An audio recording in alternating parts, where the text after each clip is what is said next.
This is the story of two military heroes. One hero was the most decorated Marine in U.S. history, Chesty Puller. The other hero is the only U.S. Coast Guardman to receive a Medal of Honor, Douglas Munro. So what connects these two heroes together? That's our story today, next on Marking History.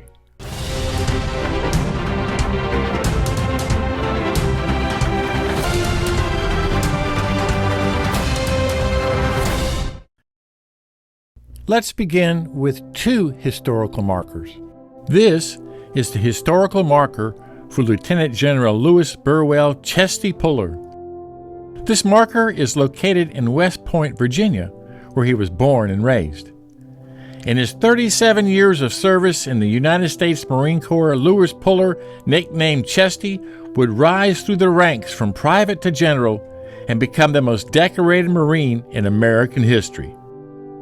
This second historical marker honors Coast Guard coxswain Douglas Munro.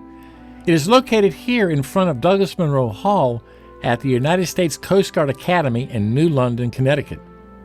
During World War II, it was the heroic action of Signalman First Class Douglas Munro which saved 500 Marines who were evacuating the beach in Guadalcanal due to attacking Japanese. He was killed during the firefight after ensuring that all the Marines were safe. For his actions, he remains the only member of the U.S. Coast Guard to receive the Medal of Honor. Now, let's find out why these two historical markers share history together. The United States' first taste of amphibious assaults in the Pacific War was Guadalcanal, in the Solomon Islands chain in August 1942. Strategically, this was the Allies' first major land offensive because of the airfield under construction by the Japanese. Soon after arriving on Guadalcanal in September 1942, Lieutenant Colonel Puller led his battalion in fierce action along the Matanacao River. Munro was put in charge of the landing craft assigned to discharge the Marines west of Point Cruz. At 12:30 p.m., the boats were away, headed towards the shore. The Higgins boats, beached virtually unopposed, deposited the men and returned to Lunga Point with injured sailors and Marines. What the Marines did not know was that the Japanese had anticipated their landing and were well prepared. The Japanese waited until the Marines reached the high ground on Hill 84, about 500 yards from the beach, before attacking with mortar and artillery fire. The Marines were surrounded and under attack by superior forces and without a radio. Desperate, the men spelled out the word help on the ground with their white undershirts. Luckily, a Marine pilot saw the message and radioed it in.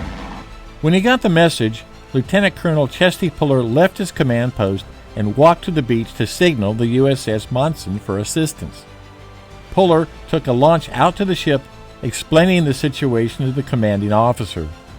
With the Marines in danger of being overrun, Puller ordered the gunnery officer to lay down barrage with his guns on the Japanese positions, managing to clear a narrow corridor to the beach. Using Munson's signal lamp, Puller ordered the Marines to fight their way to the shore. The boat crews were still refueling the landing craft at Lunga Point when word came down that the Marines they had just landed needed to be evacuated immediately. The commanding officer asked Munro and Evans if they were ready to go back and get the Marines off the beach. Munro replied, "Hell yeah!" With Munro leading the way, the boat crew sped back to the beach to extract the overwhelmed Marines. As the boats under Munro's charge approached the recovery points, they came under heavy fire from the Japanese at a ridge abandoned by the Marines, a stark difference to the peacefulness of the first landing. As enemy fire increased, one of the boat crews pulled their craft alongside Munro's. They yelled that a rescue attempt was too dangerous and suggested they all return to Lunga Point base. Munro yelled, "We're not leaving those men there, we're going in." Munro maneuvered his craft parallel with the shore, while Evans provided covering fire from one of the boat's .30 caliber machine guns. Munro held station as the beleaguered men swam out to the protected side of the landing craft and climbed in. As the last Marines loaded into the landing craft, Munro turned his boat to lead the group back to Lunga Point.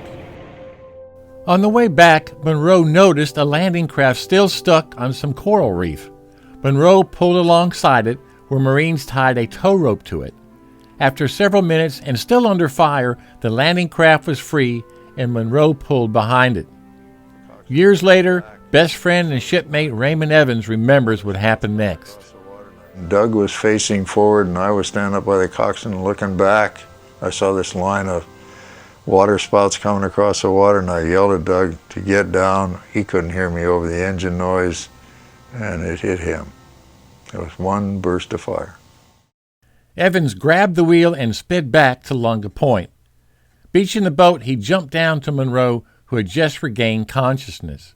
Munro asked Evans, "Did they get off?" Evans replied yes. Munro smiled and died.